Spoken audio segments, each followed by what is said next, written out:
চটপটি কিভাবে বানায় এ থেকে জেড পর্যন্ত সমস্ত উপকরণ দেখিয়ে দেব আজকের ভিডিওতে। আসসালামু আলাইকুম everyone, welcome to cooking network. Chotpoti বানানোর জন্য আমি এখানে চটপটির ডাল নিয়েছি, আর এই ডালটা সারাতের জন্য ভিজিয়ে রেখেছিলাম। এবার এই চটপটির ডালটা আমি সিদ্ধ করে নেব। চটপটি আর আলু আমি একসাথে সিদ্ধ করে নেব, আর তার জন্য আমি আলুগুলো ছিলে একদম পরিষ্কার করে নিয়েছি। আর এই বাটিটা মেপে আমি পরিমাণ মতন পানি দিয়ে দিচ্ছি। 1 চামচ লবণ, আর 1/2 চামচ দিচ্ছি হলুদের গুঁড়ো, সামান্য একটু তেল দিচ্ছি। এই তেলটা অপশনাল, আপনারা চাইলে নাও দিতে পারেন। এবার একটা ঢাকনা দিয়ে আমি ঢেকে দিব। যে সময় মন চাইবে তখনই চটপটিটা বানিয়ে খেতে পারেন। এবার আমি আবার একটু নেড়ে ছেড়ে দিচ্ছি, আর ঢাকনা দিয়ে আবারও কিছুক্ষণ ধরে ঢেকে রাখবো। এবার ঢাকনাটা সরিয়ে আপনাদেরকে দেখিয়ে দিচ্ছি পানিটা শুকিয়ে কতটুকু হয়েছে। চটপটি কিভাবে বানায় এ থেকে জেড পর্যন্ত সবকিছু আমি আপনাদেরকে দেখিয়ে দেব। আশা করি এই ভিডিও দেখার পর আপনাদের আর চটপটি বানাতে কষ্ট হবে না।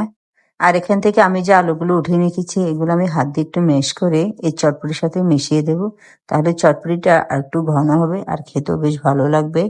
চটপটির সাথে তেঁতুল দেওয়ার জন্য আমি আগে থেকে কিছু তেঁতুল ভিজিয়ে রেখেছি। ভিজিয়ে নেওয়ার পর তেঁতুলটা একদম নরম হয়েছে। এবার তেঁতুলের রস থেকে তেঁতুলের বিচিগুলো আমি আলাদা করে নেব।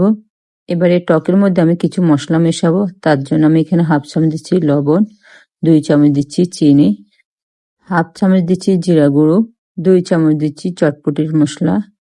টকটা একটু ঝালের জন্য আমি এখানে কিছু কাঁচামরিচ কুচি করে নিয়েছি, সেটা দিয়ে দিচ্ছি। এখানে কাঁচামরিচটা না দিলেও হবে। আমি 1/2 চামচ দিচ্ছি চিলি ফ্লেক্স। আজকাল মেয়েরা তো টকে একটু ঝাল বেশি খায়, তার জন্য ঝালটা একটু বাড়িয়ে দিলাম। এখানে আমি চটপটির সাথে মেশানোর জন্য সমস্ত উপকরণ একসাথে নিয়েছি, আর এখান থেকে আমি চটপটির মধ্যে অর্ধেকটা দেব, আর বাকিটা আমি পরে দেব। আপনারা চটপটিটা বানিয়ে যদি সাথে সাথে খান তাহলে পেঁয়াজটা দিবেন, আর সাথে সাথে যদি না খান তাহলে পেঁয়াজটা পরে দিবেন। পেঁয়াজ দিয়ে রেখে দিলে চটপটিটা গন্ধ হয়ে যেতে পারে, আর খেতে ভালো লাগবে না। তাই চেষ্টা করবেন যে সময় খাবেন তখন পেঁয়াজটা দেওয়ার জন্য। আমি এখানে 1/2 চামচ দিচ্ছি ভাজা জিরার গুঁড়ো, আর 1/2 চামচ দিচ্ছি চটপটির মশলা। চটপটির সাথে অল্প কিছু টক দিয়ে চটপটিটাকে আমি মিশিয়ে নেব। এবার এখান থেকে কিন্তু খাওয়া যাবে, কোনো অসুবিধা নেই। আর যদি না আমি আর একটু বেশি করে টকটা দিয়ে খাবো তাহলে আবার পরিবেশন করতে পারেন। এবার অন্য একটা বাটিতে আমি আবারও পরিবেশন করে দিচ্ছি, আর বাকি যে উপকরণগুলো ছিল সেটা আমি আবারও একটা একটা করে সবকিছু দিয়ে দিচ্ছি।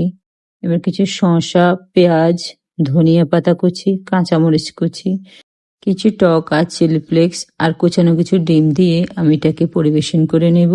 এই তো হয়ে গেল আমার চটপটি বানানো। আজ এ পর্যন্ত, সবাই ভালো থাকবেন আর আমার চ্যানেলের পাশেই থাকবেন। আল্লাহ হাফেজ।